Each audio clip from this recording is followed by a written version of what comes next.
ரசிகர்கள் நான் இப்போ சந்திக்கிறேன். நம்ம ஒருத்தர் புகைப்படம் எடுத்துக்கிறோம். தொடர்ந்து இன்னும் எல்லாரையும் நான் சந்திக்கிறேன்.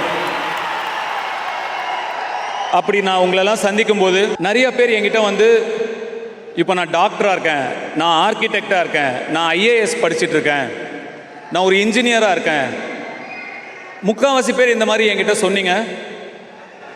எனக்கு அவ்வளவு மனசுக்கு நெகிழ்வாக இருந்தது. ஒரு சினிமா ரசிகர்களாக இருங்க, என்னை உங்களை குடும்பத்தின ஒருத்தனா ஏற்றுக்கிட்டுங்க, என்னை படத்தில் பார்த்து ரசிக்கிறீங்க.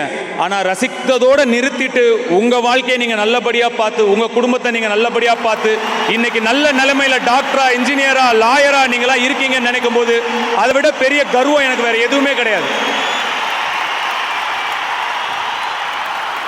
அதுதான் முக்கியம், அதுதான் ரொம்ப ரொம்ப முக்கியம். சினிமாவில் என்ன ரசித்தா போதும், அதுக்கு மேலே குடும்பங்களை பார்த்துக்கோங்க, உங்கள் வாழ்க்கையை நல்லபடியாக பார்த்துக்கோங்க. அது ரொம்ப ரொம்ப முக்கியம். I am very very happy. Idli கடை நிச்சயமாக உங்களுக்கு பிடிச்ச ஒரு படமாக இருக்கும்னு நான் நம்புகிறேன். உங்கள் குடும்பங்களோட நிச்சயமாக பார்க்க வேண்டிய படமாக இது இருக்கும் அப்படின்னு நான் நம்புகிறேன். அண்ட் ஒன்ஸ் அகெயின் என்னுடைய டீமுக்கும், டைரக்ஷன் டீமுக்கும், என்னுடைய கோ ஆக்டர்ஸ் டீமுக்கும் என்னுடைய நன்றி. உங்கள் சப்போர்ட் எதுவும் இல்லாமல் இதெல்லாம் பண்ணியிருக்கவே முடியாது என்னால். Thank you so much.